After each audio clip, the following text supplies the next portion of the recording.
botin ku compartir, essa minota biba para mi meso, mi ting vista para gente que está sufriendo de una u otra manera, que tiene necesidad, mi que compartir algo con nang. Y así, by the way, mi ta sirvi mi Dios también, no con oración so, pero sempre mi ta bisa Dios está presente, na una manera especial, den gente que está malo, que está pobre, no sé, que está sufriendo de una u otra manera, sirvi bo Dios den bo prójimo.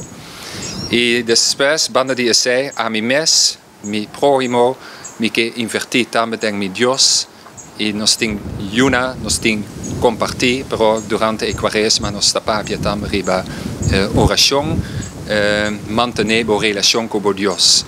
Ora mi talanta, ma inta, mi ta pensa, mi ting kubai hasi, esaki, iba mi yunang na school, mi mese llega na tempo na mi trabajo, y mi no ting tempo, para hacer una oración. Ese, por ejemplo, para hacer en la temporada de Cuaresma, me quiero invitar un poco más en mi relación con mi Dios, me quiero hacer mi oración de una manera un poco más disciplinada. Ja, ese está eigenlijk Cuaresma, 40 días largo, a mitad keer en nos mundo. Ese está manera una bendición, me espero nos aprovechar, que nos está comenzar vida nova. Pasó ahora nuestra papia arriba a nuestra iglesia.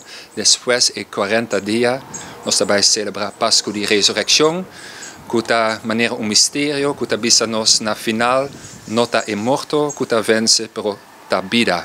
Dios está más fuerte, que tú es cosa que está oscuro, que está malo. Dios está en luz de nuestro mundo y Él muestra ser en su Hijo Jesucristo, que Él resucita por el muerto. Pero voorlopig, ese no está así na leo, no está celebrar Pascua de Resurrección ainda. Voorlopig 40 días ahora aquí, lang nos ja aprovechar e invertir en Dios, en bo mes, y también en bo gente que bota Biblia con él.